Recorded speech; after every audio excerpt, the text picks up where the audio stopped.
Good morning, snow people. Good morning, snow monkeys. I hope that you had a really good night.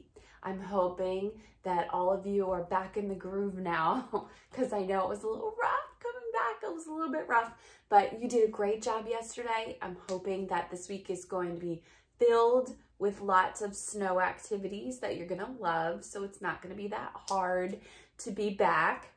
I'm going to take you through the morning meeting, talk a little bit about what's in the bag, and we're going to do some other breathing from my new favorite book. Yeah, that's my new favorite book. So I actually read the whole thing a couple times last night just for my own self. So it takes a little bit to get back in the groove, I understand. A lot of you signed on yesterday to Seesaw. If you did not, please try, because we need to get back in the groove. And remember, I put up 4 activities a day, so you're gonna get on there, you're gonna have like hundreds of notifications. So please make sure that you are checking them, okay? I'm gonna go through at the end of the marking period, which is coming up, and archive all of the activities, so you won't see any of the ones that you didn't finish. However, I want you to finish as many as you possibly can so that I can give you some logical grades, right? We want to know where you are. That's all. And I just need to know so that I know what to do next. Okay? So it is snow this week. Yeah, this month probably. It says, good morning, snow people. Snow people. I called you snow people on purpose because the story that we're going to read today is called I Love You Snow Much. How cute is that? This is a snow person. At any point in time during this entire theme, if you want to paint for me or draw for me your own snow person, I would love to see those. And those really should be put in your journal. So make sure that you take pictures so that we put them in the right place. I'm sorry, I'm looking for here it is. Making sure I have everything I need. Today is Tuesday, so we made it through Monday, and today is Tuesday. What's in the bag? That's what I was reaching around for. So inside your magic bag, I want you to pull this out. This, inside your silver magic bag, this is a snowman puppet. So it's actually meant to go in a paper bag. So if you have one of those brown paper bags or white paper bags, this would go on the head, these are the arms, and this is the scarf. However, you know that I love creativity and that I don't need for you to do it exactly like it was meant to be, nor do you need to leave it the colors that it is or color it the colors you think. I love for you to be totally and amazingly creative.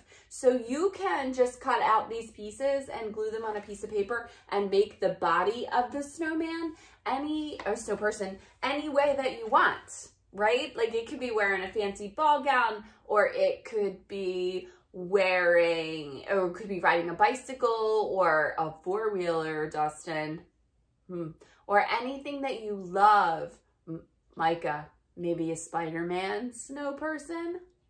How great would that be? So you can make your snow person any way that you wish and then take a picture. If you want to just send me the picture, that is fine. If you want to do a video about it, always great. You can put it on Seesaw yourself. You know how to do that. But use your cutting skills and cut out the pieces. Okay, and then of course you're free to use what you want or free not to use what you want. If you don't like this head, you can make a new head. You know, I'm all about you being you and using your artwork as a form of expression. So my very good friend, Mrs. Bevilacqua, is the art teacher at Rick Avenue. Any of you that go to Rick Avenue will have Mrs. Bevilacqua, and she says all the time that the way to express yourself is through art and that there are no mistakes. You can make anything be whatever you want it to be. There are no art mistakes. Art is just expression. So let's use our art skills to have some free expression, okay? So that is in bag, snow person in bag. You can also use this to act out the story. So yesterday we read snowmen at night, and I taught you how to make puffy paint. Yeah, little known secret, those of you who weren't on live, puffy paint is made from shaving cream and glue. That's it. I gave both of those things to you in your magic bag. Glue and shaving cream. You just mix them together with anything. And then you can paint with anything. You can use your fingers. You can use, I used a bottle brush yesterday to show them. You can use, I showed them how to make a paintbrush out of a clothespin and a paper towel. You can use anything to paint with it. It's this cool, it feels just like shaving cream at first, but it dries in a puff. Very cool. When you come on at 9 o'clock, I'll show you my one from yesterday. All right. That's what's in the bag. What animals live in ice and snow? So when you come on live at 9 o'clock, I want you to think about that. What animals live in ice and snow? So now, of course, we know that there are animals around our area. It's not totally snowy, but we do have winter season here. It does get cold. So there are some animals that are here. There are some animals that do some things we're also going to talk about later to deal with the cold weather. But there are some animals that specifically live in cold weather. So let's talk about those. Let's think about that. What animals do you know live in super cold weather?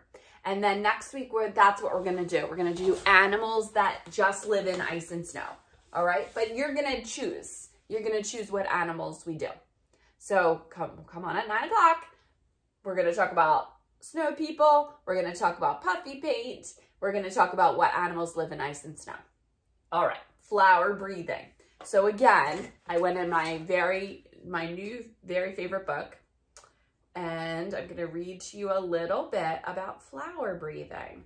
The adults that watch the videos also like the breathing techniques, because we all need them even when we get to be grown-ups. So you think that I'm just teaching them to you because you're kids?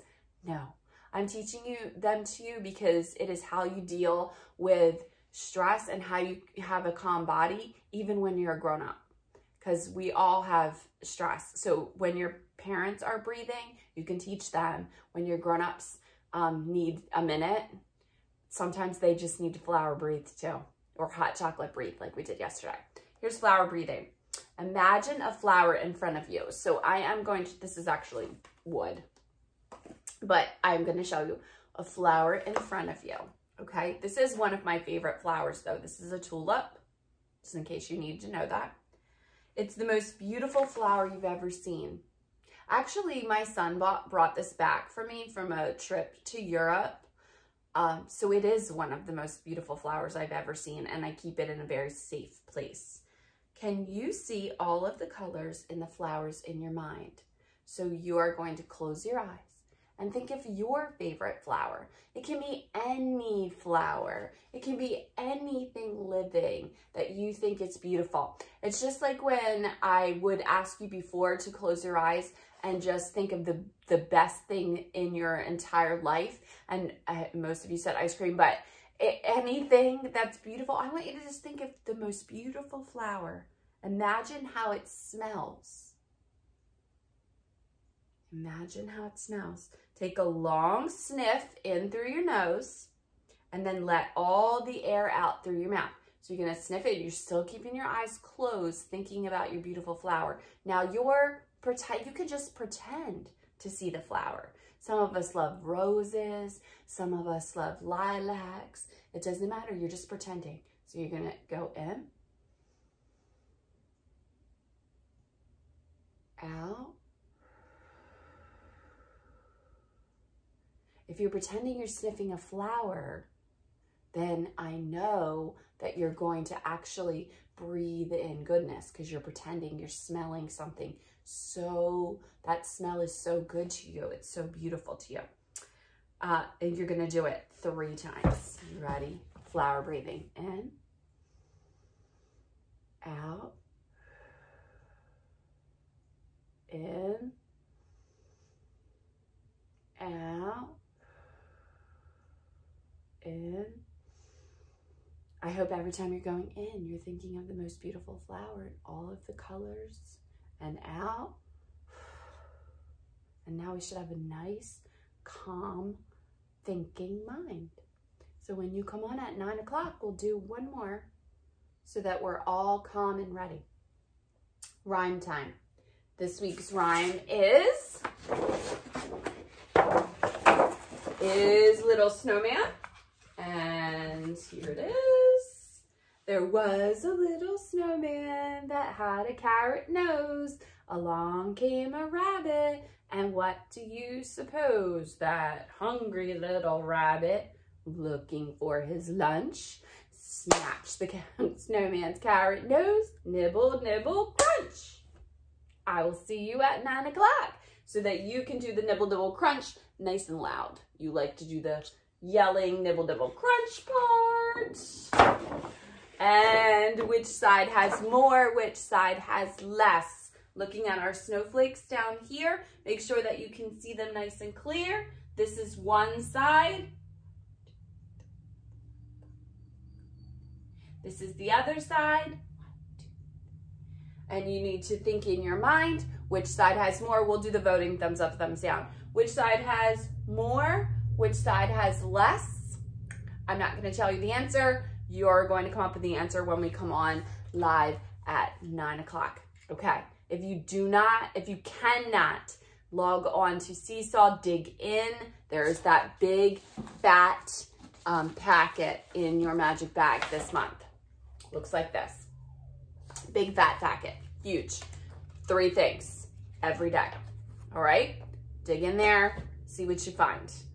I will see you at 9 o'clock. I will see you at 11 o'clock to read to you I Love You Snow Much. Check out Seesaw. There is a counting activity, a letter sound activity, a story on there. I believe the story today is so much snow. Yes, so much snow. And there is a gross motor board on there for you as well. Okay, I love you. I'll see you at 9.